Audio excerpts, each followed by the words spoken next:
And I remember I had all these goals written down, what I wanted to achieve. And I remember looking at, my phone and I'm like, yeah, but like, I don't have the right equipment. I don't have all these, resources that I need. And I remember I had this voice say, start with what you have. What do you have right now?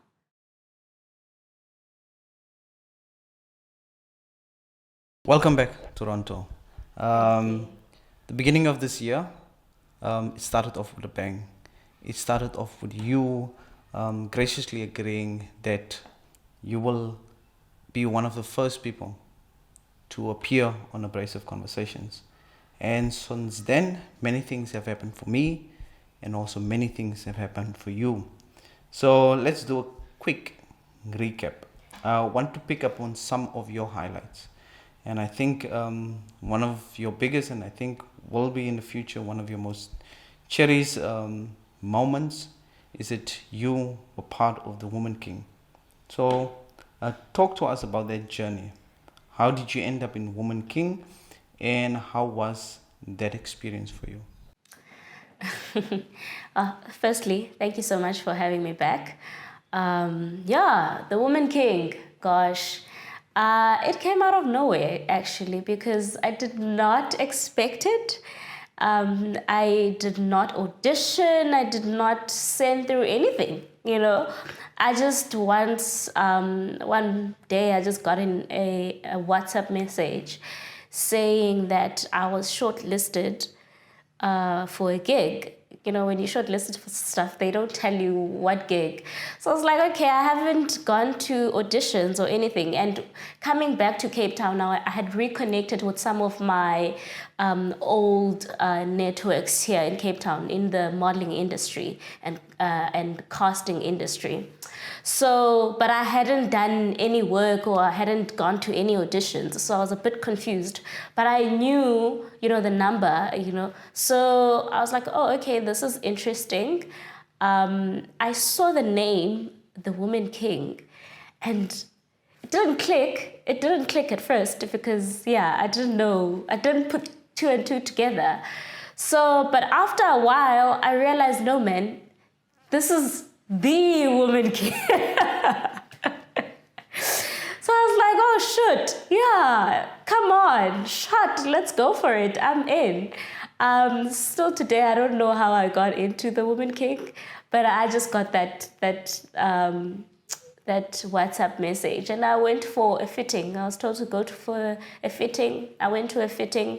Even when I got to the fitting, I saw on the sheets there that the pictures they had were pictures that I had submitted a long time ago. So I was just like, oh wow, this is weird. It's so weird, but okay, I'm receiving it.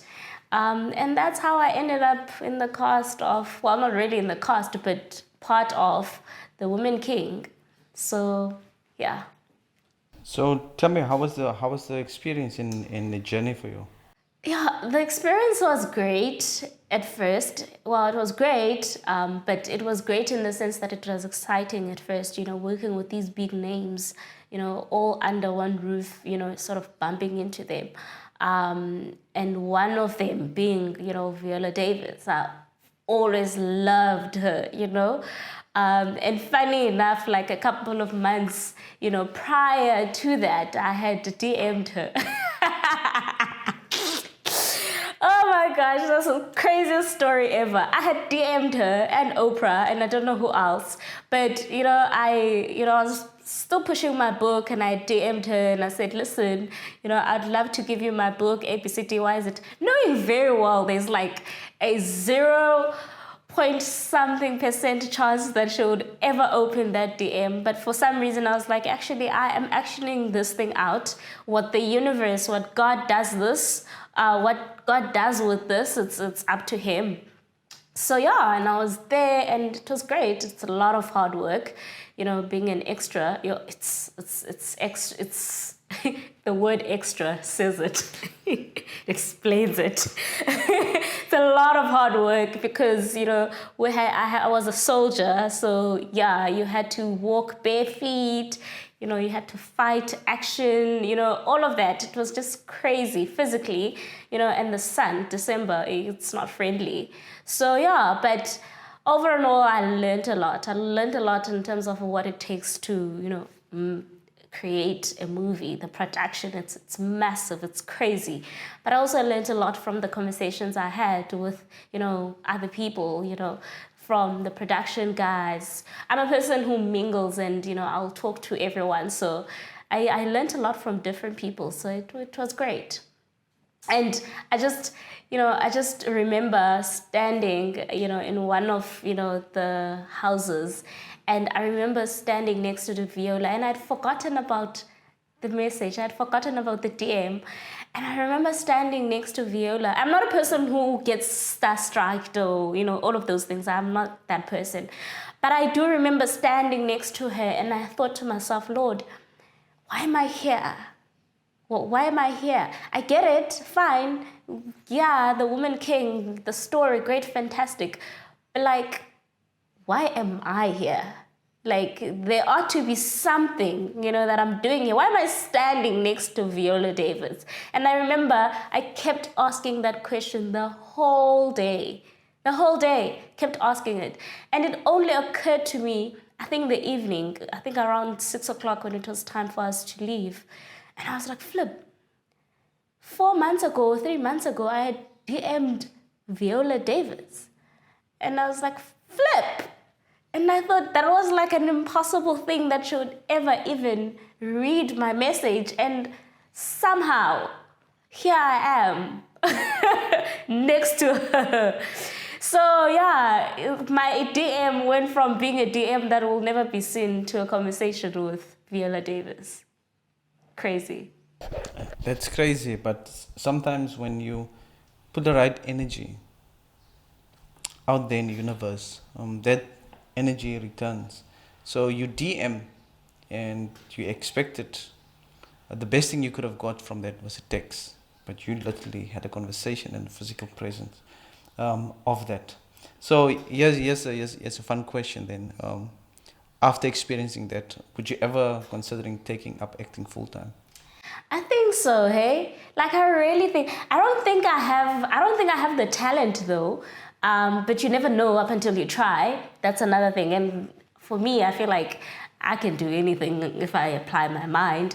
But I think I would really take up acting, not as some crazy career thing that I want to achieve, but I feel like it's something that I would love to do just as a passion project. If it becomes something great, fantastic. But I love the idea of stepping into, this persona and creating a persona and making a character come alive. I love that idea. I love the art, watching people that do that. I'm like, it's beautiful. It's like playing a musical instrument, but you do it with your body, your mind, your soul, everything of you. Do you know what I mean? Yeah, so I never know. Indeed, you never know. But let's continue with your highlights. Another highlight this year was your inclusion in the incubator program, and like you said to me, you actually won a spot and you're one of 60 people. So congratulations on that. So how did that came about, and how far are you now in the incubation program? Yes, so I got into the Prize program, which is an incubation for business owners. So they take 60, yes. So every year they take 60 businesses. So you go through this whole process, selection process. I think in my year, which was last year, there were 6,000 applicants. Yes. So you go through all these vigorous rounds up until, they come to their final 60. Then they choose those winners and they take them into the incubation. So yeah, that's been the process. when I came here for the first interview, I think I was about to go to the semifinals. So yeah, that was a tense time at the beginning of the year. So yeah, it's been great. I think I'll say everything that's worth it is not easy. nothing that's worth it is easy. You're not gonna get a free ride. It's an incubation where, money, real funds are invested in your business. It's not gonna be a free ride as much as you think that it's gonna be, nice and smooth. I didn't think it would be nice and smooth, but I did expect it, to be my sort of saving grace, because I was at a place where I had paused my business and I was trying to rebrand and relaunch, put the right systems in place, and I felt like, okay, finally, I had gotten a place where there are people that know more than me, and that's what I was praying for. That's what I wanted. I wanted to be in a space where people who have more experience than me, they know more about business than me, have mentors, people who will teach me systems and so on and so on. And I got that. I got to a point where I was like, wow, this is great. This is actually good, solid, information that we are being taught, I felt as though, wow, finally, Lord, but I also feel like, with some of the hiccups that I've had, it wasn't, at first, I really felt like, yeah, this feels very personal. And, I had lashed out, I think I had written something and I had lashed out and I was just like, I'm frustrated. But with like taking a step back and in a moment and just examining, the people that I was dealing with, and I realized, what, these people are for me as much as there are rules, as much as, yes, they are for me, there are rules. There are rules in everything that we do. And I realized, okay, all I can do is to show you my heart, is to show you my intention in terms of what it is that I want to accomplish.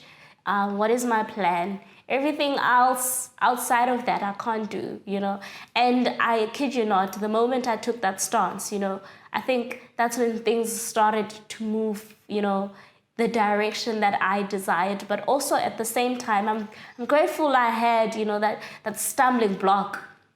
Because out of that stumbling block, I actually learned a couple of things that I was sort of blind to, So it was a great moment, difficult moment, but it was a great moment for me to learn also. But yeah, like right now I'm excited. We are at a point where, suppliers are being paid and, my business is moving to a point of we are about to launch. It's exciting, but at the same time, I'm a nerve-wreck if I could say that, because it's like, there are these people that are trusting me so much, and it was great when I was financing my business by myself, because it's like, wow, it's your money, and I did great and I did it wonderful, but I didn't have the pressure of, the all eyes on me type of thing. But now it's like, yeah, there are investors who are sitting and so yeah, I'm at that point, and I think it's a taste of the real world in terms of the business, because obviously I have to move out of, this level in terms of, being a small business, a startup. I'm going to move into a space where I have $1 million investors. I need to know how to handle myself. I need to know how to conduct myself. I need to know how to handle, those finances and those relationships and networks. So I feel like it's been great. Like, I don't think I would have learned all these things that I've learned in this incubation through Varsity or, yeah, so it's been great. Yeah, so there's one thing that you said now, is that you are soon going to relaunch again. So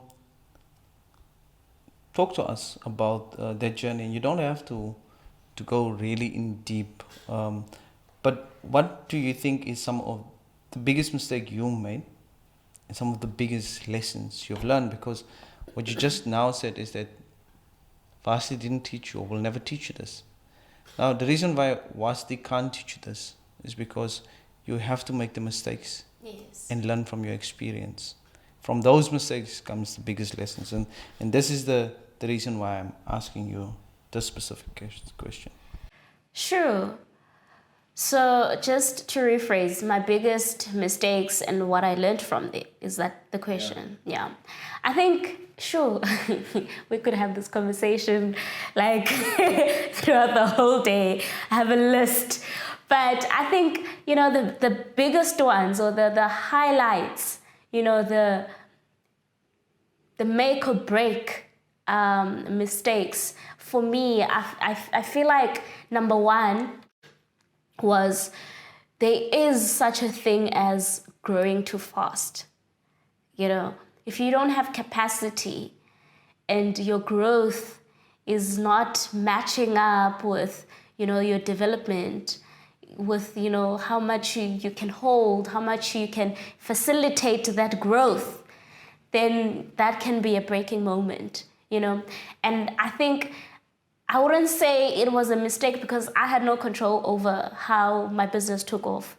It just took off. I really went into it with saying I'm giving away free oils. And I was thinking, okay, cool, then we're gonna get 3, 4, 5 orders. I didn't think that from that it's just gonna be whoa, and get out of hand. But we grew too fast. We grew too fast to a point where I was scared. And here comes the mistake. When I realized this, because at first it was great, it was exciting, there was money coming in, and I was like, wow, I've never made, this amount. Do you know what I mean? Fresh out of varsity, this is crazy. I did that, So I was in that cycle of making money. Then I realized, okay, this is not what I wanted. It's great that the business is making money, but this is not the vision. I always go back to a vision, and it's great to start off with a vision, because it sort of anchors you. Because I remember when I said I'm starting this thing, I sat myself down. I literally had a conversation with myself, and I said, I do not want to have just another hustle. So if you're gonna do this, you better do this and make sure that, you're building a business, long term, not something to just feed you and, buy you nice clothes and so on, but something that can be, build generational wealth. So when I was stuck in that cycle of making money, I realized, wait a minute, we're making money here, but I'm not seeing real growth in terms of the brand, in terms of, me, in terms of knowledge and all of those things. I'm too busy, working in this business than rather working on the business. So one of the biggest mistakes, though, that I made in response to all of those great things that I had seen and noted, I panicked. And then I was like, oh, flip, okay, we're growing too fast. A lot of people know our brand now, and we're still working in the kitchen. This thing, you never know, safety-wise, we need to put measures in place. We need to move out of this and get into a manufacturing, all of those things. And I was in a transition of doing that, because I remember I had a couple of samples whilst I was still in Johannesburg. But somebody showed me something, some lady in PE had a similar business, and people were losing their hair. It was crazy.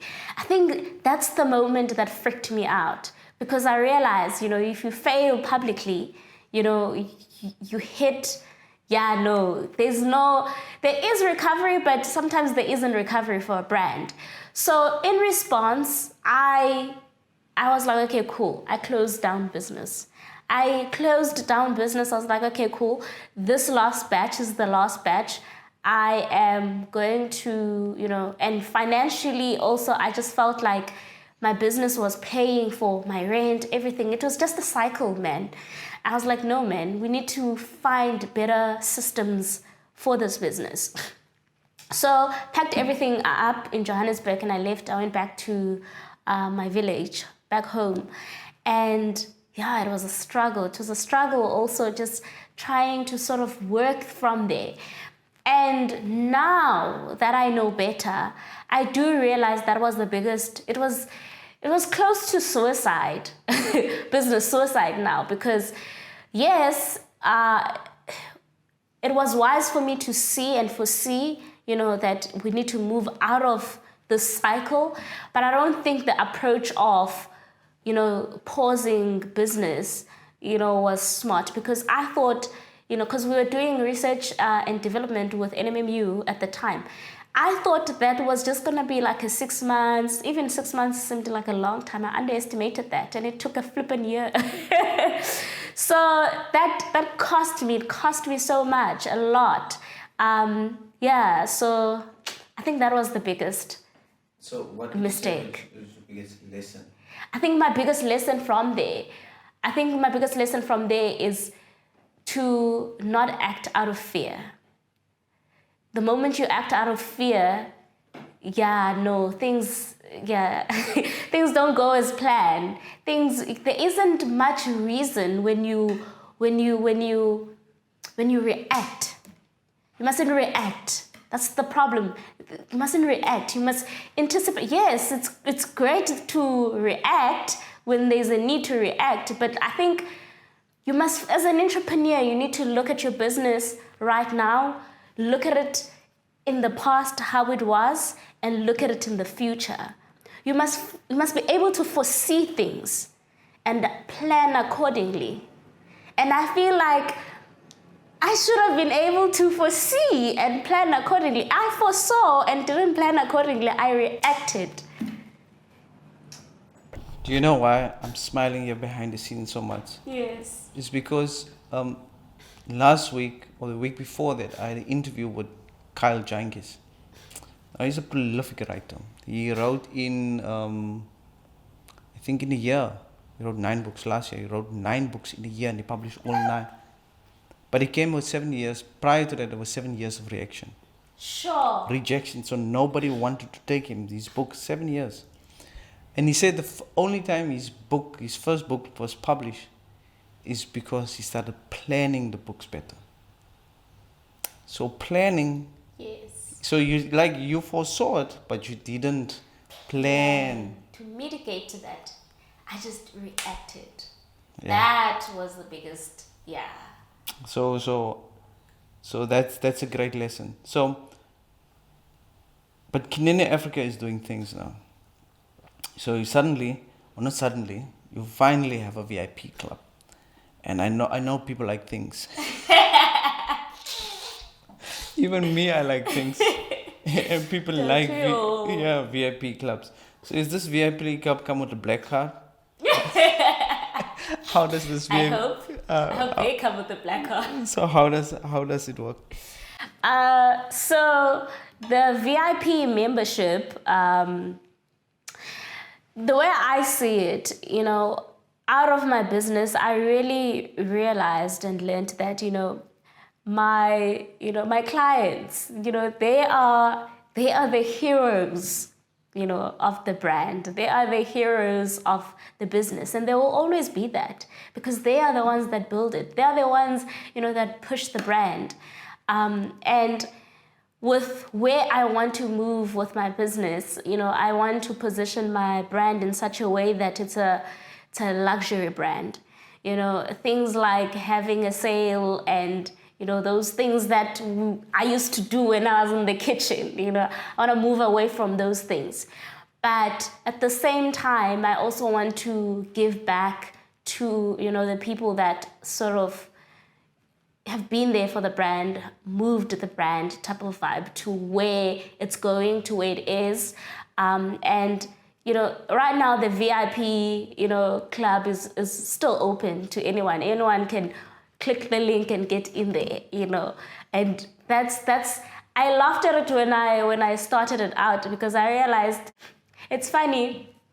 I'm gonna put this thing open to everyone, but only a few people are gonna believe in this thing and go into this thing, not knowing, And I love the fact that I will not say anything much about that, but the people that trust in me, the people that, do you know what I mean? The people that have been there will go into this thing, but there will come a time where, that access is no longer there, but people want to come into that. I can't really speak on, the things that I want to, give back into that VIP membership, but I have plans for that. But I do feel like I also, it's funny, it's an inside joke type of thing. It's an inside thing where I'm like, I love this. I love the community that's coming in here. But yeah, that's as much I can share on that. So, ladies and gentlemen, VIP Club is also coming to Abrasive. Abrasive Mic. Abrasive conversation. So, here's the thing. Because Kinina Africa you have been the face of Kinina Africa. And a lot of women has been the face of Kinina Africa. Just men like me, who's a little bit rugged and not as polished, are we also, is there space for us in Kinina Africa currently? Or will there be space for us in the future so that we can also click on that link and join the VIP club? Okay, so... And some of us men doesn't have hair. We work on that. So part of the things, like when you work without a budget, it's like I always say, and I've posted this, I think, somewhere on my social media, that you can start a business without money. But realistically, yeah, you can start a startup without money. But there's a point where, that business then needs systems, money, all of those things, right? And for me, I had all these great, ideas, and I wanted to be inclusive of men and whatnot. Even had logos and stuff to include men. But I realized, baby girl, you don't have the funds to be inclusive right now, And part of my transition and part of, the rebranding and relaunch was to move, so sorry, I have sinusitis, was to move the brand from, having me as the face, because I want to step away from that. Having me as a face or having just females, but also be inclusive. Thank you so much. Be inclusive, so the look, because I remember I still have male customers that buy my products, but they will never share, their results. They will tell me, oh my gosh, my skin is amazing. I'm loving this product. But when I ask them to share, they'll be like, Some of them will ghost me. And then I realized it's because the brand, seems very feminine, So part of that was part of now my plan is to make it very neutral, very gender neutral, so that, it's inclusive of both female and male. And of course, I'm a female, I am all about women. So there will always be just a bit more, space for women in my space, but I do want to open it up to males also. So that's part of what's, yeah. I think even in the shoot, you'll probably see one guy or two. We'll make an exception. All right, Jens, you heard that there is hope for us in the future. And even a bald man like me, there might be in the future products coming for hair regrowth. But I want to pick up on something that you just said now, and that thing is starting a business with no money, and you clearly the proof of that. So people who wants to start a business and always have an excuse, doesn't have money, what would you tell them? How can they start a business from zero, from no money? Sure. I had this conversation. I remember this very clearly. I had this conversation with myself when I was still back in varsity. It was during the November period where, schools are about to close, and I'm like, okay, I'm about to graduate in December. What am I going to do with my life? And I remember I had all these goals written down, what I wanted to achieve. And I remember looking at, my phone, and I'm like, yeah, but like, I don't have the right equipment. I don't have all these, resources that I need. And I remember I had this voice say, start with what you have. What do you have right now? What do you have in your hand? And I was like, well, I have this phone and this camera. It's still a phone. It might not be what I ideally want, but it's all that I have right now. So to answer you, yes, you can start a business without money. Start with what you have. Ask yourself, what do you have? Tally up. Sit down, make a list of the things that you have. Because resources is not necessarily money. Relationships are resources. So for me, how I started Kinina was realizing that I had been making these oils for my hair, since varsity. And I was like, I have social media, I have data, there is a crowd of people, on my social media right now. There was a wave of people, at the time. I realized this is an opportunity. This is exactly what I need. And all I did was to post this exact post. I'm looking for 5 people who want to grow their hair, who are struggling with hair, who want to grow their hair. And I think I wrote an insert there saying, don't worry, it's free. That was it. That's how Kinina started. From that post blew up. People started resharing, commenting, and so on and so on. And by the time, I think it was 5 or 6 people, but by the time I was like, whoa, what's happening? I had to increase that to like 10 people. I was like, okay, fine, let's make it 10 people. And then that continued.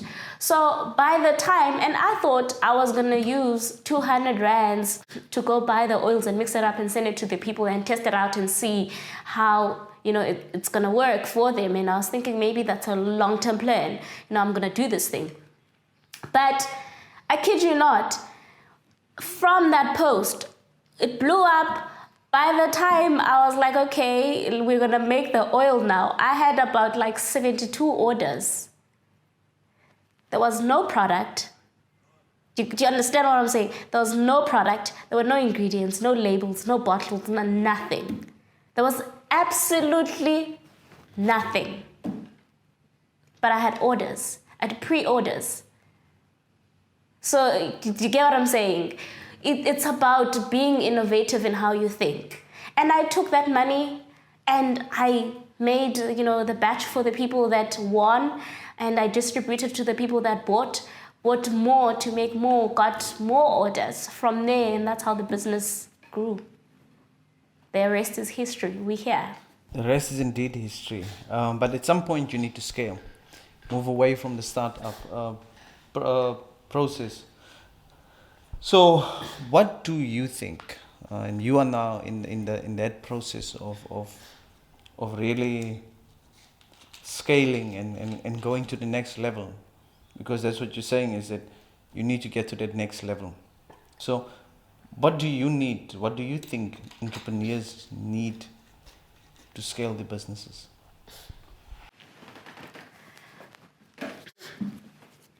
I think the biggest thing that entrepreneurs need in terms of scaling the business is knowledge. I think empowering yourself is the key thing, because I think a lot of entrepreneurs go into the whole scaling thing, with all these big dreams and visions, because that's what we are. We want to dream and make it happen. But I think, sometimes, and I've seen this with some of my peers now in the space that I'm in, because there's a lot of entrepreneurs, I realize then people, they scale up and then they realize, oops, maybe I shouldn't have done it that way or this way, because we as people, we have this tendency of romanticizing things that we see. We see brands at Clicks and we think, that's the goal. I want to be at Clicks. I need to get to Clicks. How do I get to Clicks? A, B, C, D, Y, Z, get to Clicks. You don't even understand what it takes to be at Clicks. You don't even understand, the cost behind being at Clicks. So I think the biggest thing is knowledge, empowering yourself and knowing and understanding, in fact, is the key thing in terms of scaling up. Because when you understand that, you will know in terms of how you want to scale up.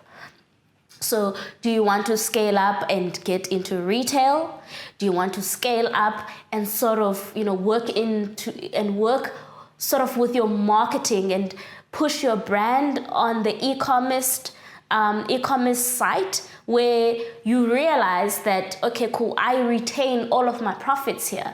Whereas if you go into Clicks, there's a lot of people in that, in that transaction.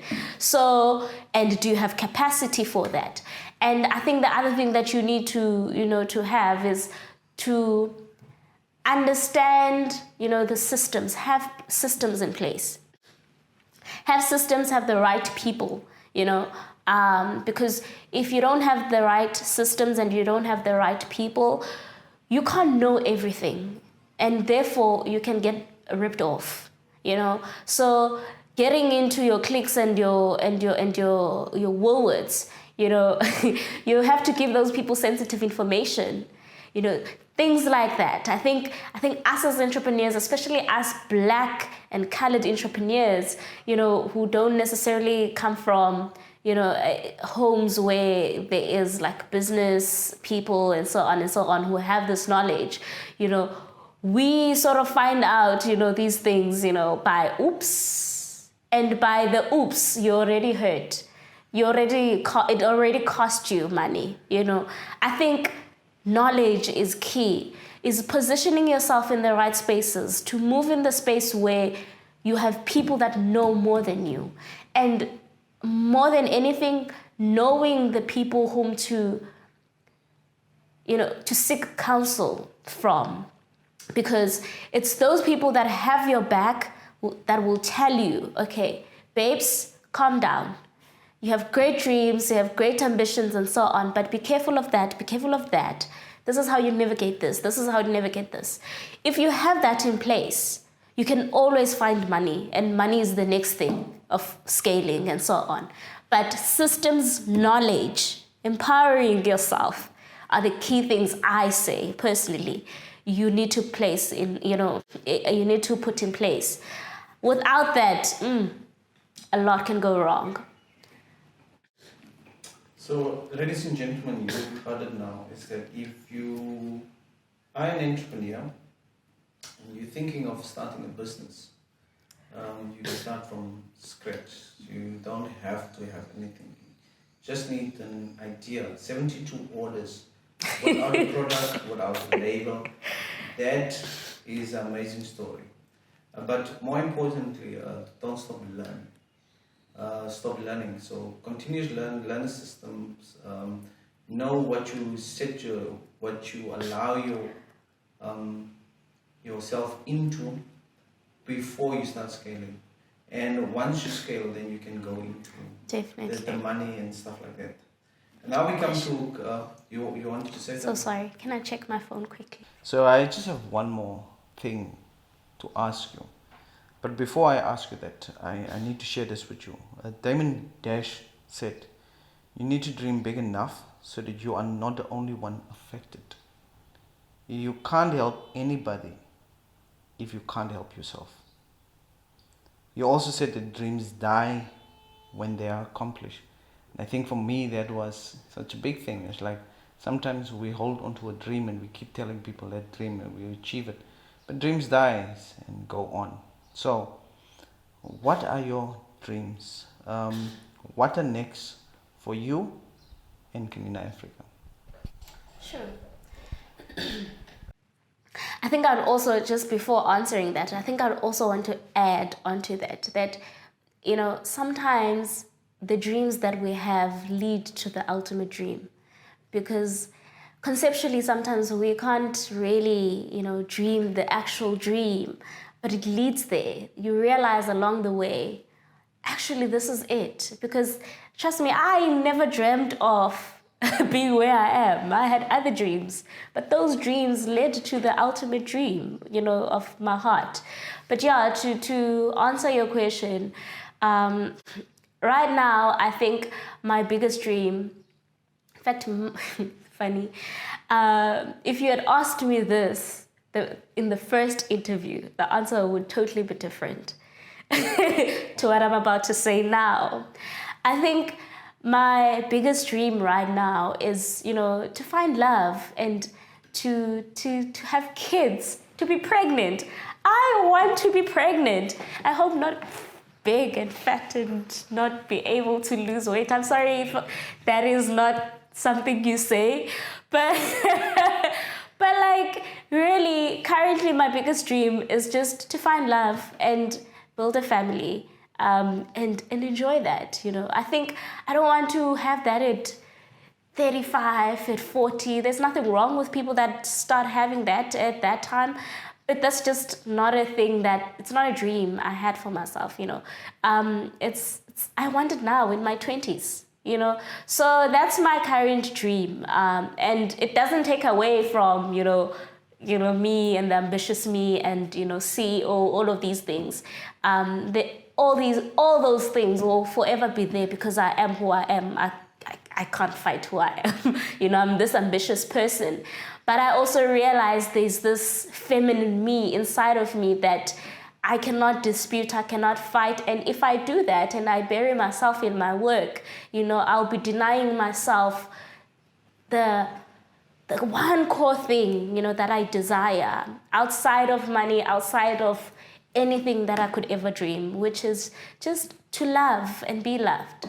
So yeah, the future for Kinina, I really want to build, something that is not just for me, but something that will outlive me. I want my grandchildren, to have this legacy, to live a life that I could never dream of because I started this thing. I want them to live that life, because I decided to start something in my mother's kitchen. That's the future. That's what I dream of. How that happens, God knows. Nina, I think I'm one of the few people who call you actually Nina. Nina, thank you for coming through. I think you have a beautiful dream. A lot of people are not honest with themselves and openly and honestly open themselves. Like, I want to find love. I want to love. I want to give love. So that's a beautiful dream. Having children and grandchildren, it's beautiful. It's a beautiful dream to have. And another one that you have for Kinina Africa is to outlive you. Something that you can pass down from one generation to the next generation. And for any black person in South Africa, that is beautiful. Because there's few black businesses that outlive us. It stays in the startup phase, it stays in that small business phase, and sometimes those businesses bankrupt the family and the family go down with them, and then they go back to work again. So both are very beautiful dreams. So thank you for coming, and we will see each other soon again. Thank you so much.